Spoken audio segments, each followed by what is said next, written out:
Mountain biking isn't cheap, but you can do some stuff to make your bike last longer. Here's some tips and tricks to make your mountain bike last a lot longer.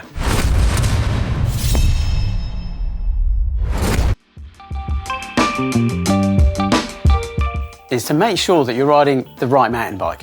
I know there's loads of different segments, and it seems like there's another segment that pops up every week, but there is actually a fairly good international standard for what your mountain bike can do and what it's designed to do. So whilst a cross-country bike can take on some pretty tough descents, there are actually this international standard to tell you how big a descent it can take. So have a look at, I've got to look at this because it's quite specific, it is the ASTM F2043-13. Bit wordy, bit nerdy. Thankfully, lots of bike brands, Canon included, list this ATSM standard or categorization on their bikes. So this torque is a category 5. So you can do, well, if you're good enough, say like Blake, whose bike it is we're borrowing, or maybe it's even Neil's, you could do a downhill World Cup on this bike. Some of the other bikes that are similar in travel are actually lighter weight trail bikes, so you probably shouldn't do lots of bike park riding on them. So make sure you're riding the right bike for the terrain that you're riding. In the Northern Hemisphere, conditions on the trail, maybe not right now, but soon are going to be really boggy and sloppy. So if you want to make your bike last longer, a good way is to maybe not ride on the trails when they're really, really muddy. When trails are really soggy and really muddy, A, it's not great for the trails, but it's also really not great for your drivetrain. Not great for your brake pads, not great for bearings, not great for shocks. So just be really mindful about where you're riding and what conditions they are. Another terrain that can be quite harmful for your bike is really gritty and sandy terrain. So sometimes it can drain really well, so that means that you might be tempted to head out, but grit, and especially wet grit, is another thing that can just be like grinding paste on your chain, and then, well, all the other kind of bearings. So just be sensible about when you're riding and where you're riding. So if you've got a super light XC bike with really fancy electronic systems, whether it be Di2 or Axis or the new T-Type stuff, if you're thinking, okay, it's ankle deep mud, maybe it's time to pick a different bike for those rides. And actually that's why quite a lot of experienced riders, Blake included, loves a hardtail during the winter. So yeah, heading out on a hardtail where you've got a lot more clearance around the rear wheel for mud clearance, and also you've got less bits to go wrong and less bits to wear out because you don't have all this suspension assembly. So yeah, maybe if the trails are boggy enough, try a hardtail this winter. Washing your bike. Washing your bike's a really good way of saving money, right? And making your bike last longer. Well, within reason. What do I mean? Well, I think a lot of people might be overwashing their bike. And now, hear me out on this one because it does sound a bit odd. So if you're time crunched and you've done a really great ride, it was a bit muddy, it was a bit boggy, and you've only got half an hour before you need to do your homework or head off to cook dinner, something very important. What can often happen is you get carried away washing the bike and the last really important step is missed. So I've got a suggestion to help you on this. So opposed to getting really carried away and washing your whole bike, where sometimes what can happen is you can effectively overwash it and you can start to pull grease out of some of the bearings and some of the other parts. And I would say key is on the drivetrain that this can happen. So next time you're time crunched, but you've done a muddy ride, just wash the drivetrain. So focus on cleaning the chain, cleaning the cassette, making sure it's really clean to reapply a really good wet lube for winter or a dry lube in the summer.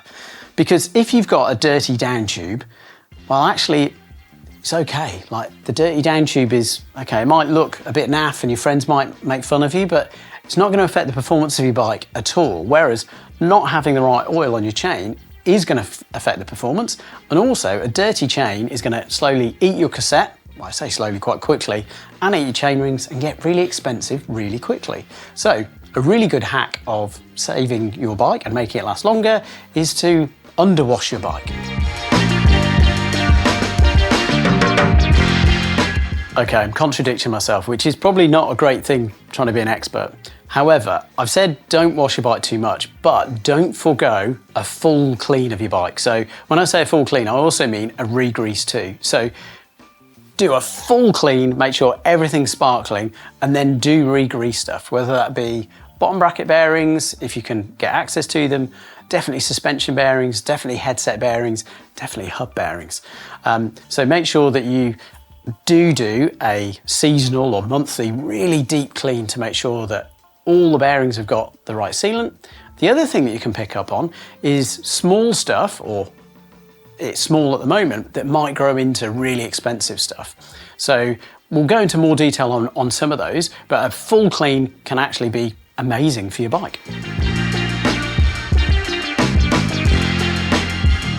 Great tip for helping bikes last longer is to protect them. And this rather dull stuff here, this Scotch tape 2228 mastic tape, is amazing, especially in places where either cables rub or heels rub.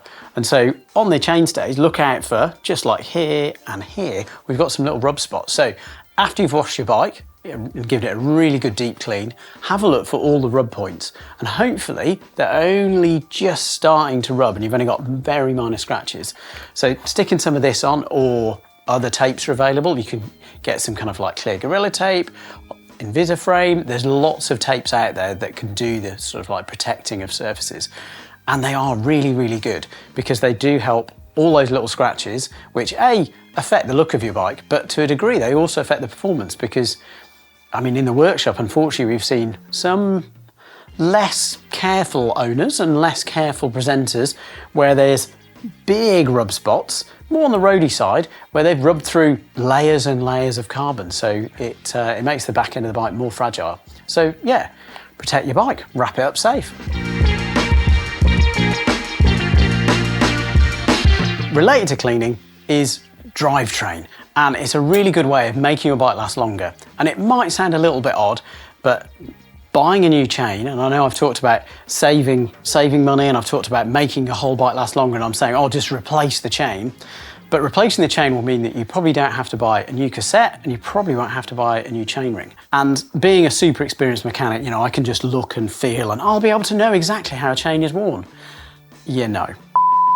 Use a chain checker. It's a much better way. All it does is measure the gaps between the links and tells you how worn it is. And depending on how worn it is, if it's not too worn, each different sort of chain checker will have its own degree of measurement, but keeping it under a certain level of worn outness means that you'll be able to replace your chain and not replace your cassette and not replace your chainring as well, which when it comes to making your bike last longer is a top tip. Checking related. If you check your chain, the other thing that you should check is your brake pads. All the different brands have got a different measurement for where they've got a wear limit, but it's really important to replace them before you go past the wear limit. And that's not just because you might encounter braking issues whereby you can't stop, which is kind of obviously dangerous, if not making you faster. It can also wear out your rotor, and then things get really expensive. So if you want your brakes to last longer, replace these more often. Another great tip for making your brakes last longer is giving them a regular bleed. So this isn't a bleed to necessarily burp any air in the system, this is just to replenish that fluid. So as the brakes kind of are used, they can have contaminants come through the seals, or under heavy braking you can kind of sort of heat the oil a little bit.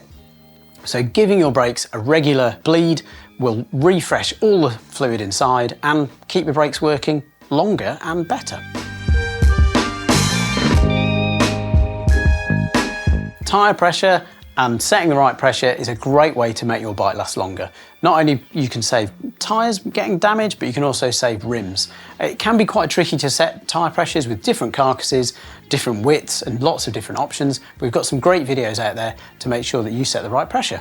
Talking about tyre pressure, it's also important to pick the right tyre. There's a broad spectrum of options there, but in short, pick the right tyres and the right trail carcass for your riding. So if you're riding DH, or you're riding really gnarly enduro tracks, maybe riding the XC super light tyre isn't going to be the best option. And it's not going to be the best option because you'll probably struggle to keep wind in it. And if you can't keep wind in it, you might wreck your wheel. So to make your bike last longer, so choose the right tyre for the terrain that you're riding. Another great way to make your tyre and wheel last longer is to try running an insert. This one's the Vittoria Airliner Light. It's a lightweight XC one. Actually weighs less than the box. It's pretty wild. Essentially, all the inserts from lots of different brands do a similar thing, and that's protect your rim and protect your tyre. And they do that by creating a nice profile that if you do hit something, either when you've got a flat or you've slowly lost pressure with a slow leak, or you've just got the wrong pressure and you've just crashed into something, they protect the rim by physically stopping that hard object that you're riding your bike on, smashing the rim and smashing your tyre. So if you're looking to make your wheels last longer and your tyres last longer, run an insert. Suspension forks and rear shock absorbers are designed with performance in mind, and that means they've got relatively tight service intervals. And by service interval, I mean a simple service where you replace some key seals, replace oil, and these are really important to help the fork or shock perform at its best. And it's a really great way of keeping on top of things getting really, really expensive. So get your forks and shocks serviced regularly, and it might be a bit more regularly than you think. So with Fox, for their forks, they've got a guide of every 30 hours of riding. So that's riding time, not just having it in your garden for 30 hours. With RockShox, it's a little bit more, it's 50 hours, but all the brands are going to have slightly different hours, so check your brand to find out what the service interval is. But yeah, keeping on top of this regular maintenance of your suspension will mean that you'll save in the future by not having full rebuilds that can get very, very expensive very quickly in the future. So yeah, keep greasing, keep it on top of the service life, and it should keep going. Final tip, thought about this long and hard. Take up trail running. It's great, it's very low cost. All you need is a set of trail running shoes and some kit. You might be able to use your mountain bike kit. Your mountain bike stays warm, dry, doesn't see any wear, doesn't see any mud on the chain. No, I don't think that'll work, would it? It's just not the same, it's not mountain biking. Okay, well, hopefully these tips have got you thinking about how you can make your mountain bike last a little bit longer. What are your favourite tips? Put them in the comments below, and stay mountain biking. Don't trail running. Just don't do it.